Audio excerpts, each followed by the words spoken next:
Hi folks, and welcome to the Explore Games recap for the hybrid shooter RPG or roleplay light category. 3 weeks, 3 games, and approximately 27 hours of playtime later. This is what I enjoyed, felt challenged by, and learnt. I spent 7 hours in week 1 gallivanting through Bioshock Infinite. It was gorgeous with wonderful imagery like the flag-winged motorized patriots. The style and theme was nicely packaged from menus to music, which I didn't feature due to potential flagged content, to the environment like the floating animation of the buildings. You were transported back in time to a kind of romantic setting, but with racial issues that are reflected in the environment, like colored bathrooms, which feels well thought out and also helps to fuel your desire to get the bad guys. It appears as though the story reveals itself as you play, which is in part cool and drives me to play more to unravel the threads that brought my character to this land, but also in part disconnects me from the character since I didn't understand his connections or motives. I also question my impact I had on the story unfolding, since in 7 hours I only had, I believe, 3 choices to make, one of which was very surface by choosing Elizabeth's necklace. While I may have felt disconnected from the character I was playing, it wasn't due to the voice acting. I quite liked the voice acting in this title. There was some decent customization of character abilities, and you can vary your playstyle depending on whether you focus on your weapons or vigors. I personally never fully got the hang of vigors, but they did have some cool effects. Speaking of effects, all the abilities felt like they had impact, shown with strong visual and auditory representations, like jumping off skylines onto enemies, lighting them on fire. Speaking of skylines, I love me some ziplining, or in this case, roller coasters, like tracks in the sky, and the abilities based on attacks from the skyline were very cool. The controls were decent. You know, me being a noob and all, I still managed to shoot and kill stuff. I'm a big fan of collecting stuff in games, so the audio tracks, little videos, and coins appeal to me. I like the interaction with Elizabeth, where she could supply you with medkits or ammo in a fight. The tears were an interesting dynamic too.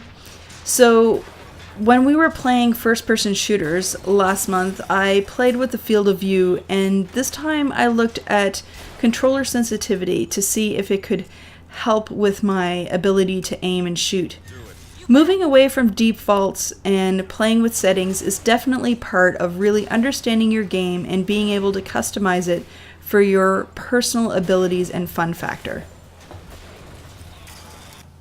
I spent about 7 hours in week 2 in the handsome land of Borderlands II, which featured a cool style both visually and feel-wise as represented in the cheeky dialogue. The game doesn't take itself too seriously and begs you to just have a bit of fun and maybe some laughs. The lore is kept relatively simple while maintaining a level of completeness that gives rise to your own and the NPC's actions. There is a great mix of classes and characters with some light aesthetic customization. The voice acting is actually quite brilliant, from cheeky to irritating and sometimes endearing. My favorite phrase is now, the completionist in me is like, yeah! I really like the interface for your equipment and leveling. I did, however, find the pure volume of equipment cumbersome, slowing me down as I managed inventory all the times. That being said, I didn't find an abundance of different elemental weapons during the first 10 levels, which would have been cool to play with. Lack of controller customization was kind of weird. I had a bit of difficulty navigating what quest to do when, since it didn't seem to default to whatever was closest. Perhaps it favors the main story arc, but it wasn't clear to me.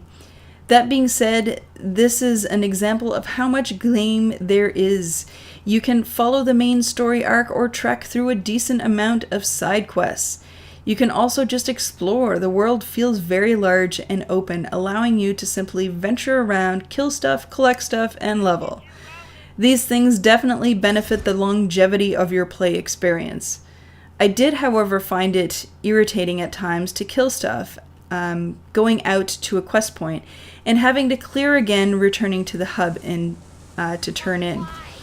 I do really like the mechanic that gives you a second wind if you kill something after dying. It highlights the high adrenaline survivalist character experience. I thought the talent trees were well thought out and presented, and I used a talent to encourage me to reload more, which is an action skill I was learning to incorporate in the FPS genre and tried to build upon in the first 2 games here, but less so in Mass Effect 3. I felt as though there might be more character customization than story interaction in the game, kinda like an MMO, massively multiplayer online game. For some people that might mean greater value since you can spend more time doing stuff in a game, while others might find it a bit grindy and repetitive. I am also realizing how much I appreciate and love environmental kills. This appreciation came to the forefront in Half-Life, of course, but the shock, explosive, and corrosive barrels were definitely fun. I also learned to watch my mini-map to anticipate attacks, which I think is a big step for my progressing gamer skills. I actually ended up spending 13 hours in Mass Effect 3 since I played it for the Flex Week last week. I love that you can actually customize the game to suit your preferred style of play. Action versus story, classes plus skill trees. Unlike Bioshock, you get to review your background, connecting you to the character. Really thinking about your history allows you to more easily role-play the character through the decisions you need to make. For example, are you ruthless, diplomatic, or tortured?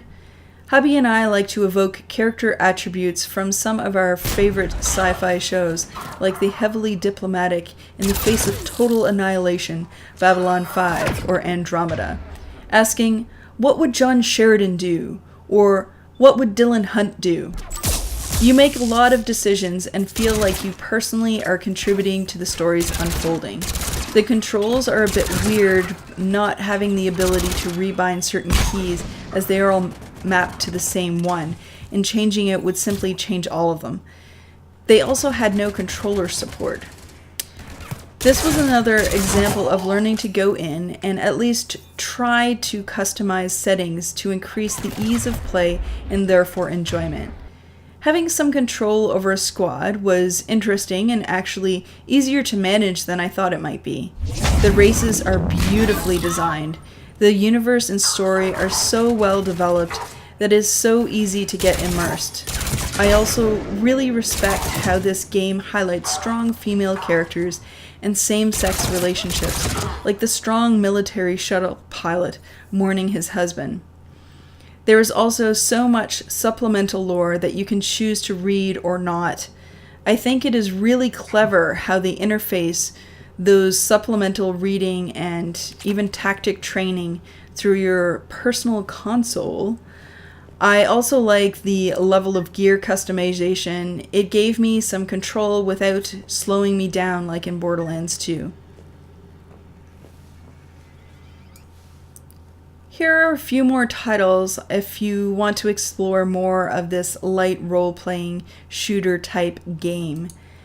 You can definitely check out the other versions of all of the games featured, like the previous Bioshock 1 and 2, which have completely different settings, equally as polished, and my understanding is they have more roleplay and less linear feels to them, with still some cool, unique abilities. Borderlands and Borderlands the pre-sequel, which feature the same art style and cheeky dialogue, but offer different characters and quests. I didn't demonstrate it, but it should be noted that you can also play co-op with up to 4 people for an added level of fun. To follow more of Commander Shepard's storyline and practice some shooting and diplomacy, you can check out Mass Effect and Mass Effect 2. There is even a free demo you can download. From the same people that brought you Bioshock, while the graphics may be older in this sci-fi based game, System Shock 2 is a classic and still features unique abilities like psionic powers and discoveries that evolve your skills and storyline. Deus Ex Human Revolution features stealthy takedowns, hacking, shootouts, character interaction and choices, as well as customizable playstyle through augmentation. Fallout 3, unfortunately, this is not optimized for Windows 7 or later, so I can't attest to how well it will play. But this post-apocalyptic title allows you to roam an open world and make decisions that influence your character and story progression, including whether you want to be a good guy or a villain.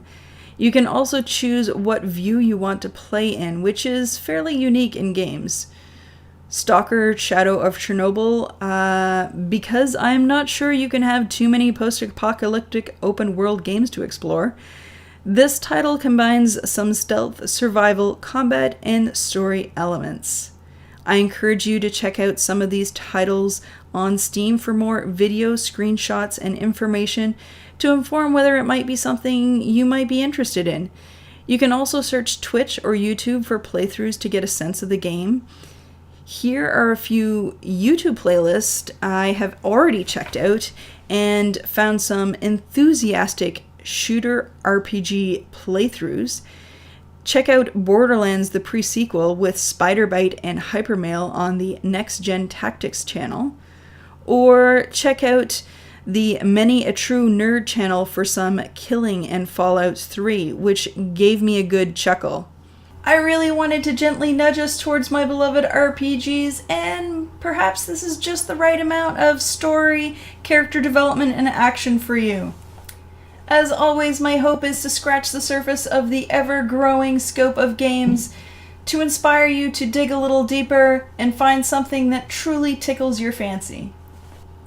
Please let me know what game intrigued you the most and why in the comments below. Likes fill my health pool, while shares charge my shields. And if you wish to join the squad to be better versed and skilled gamers, subscribe for weekly content or join me live on Twitch. Remember to check out the description for games and other links, and thanks for watching, and I hope to see you in a game soon.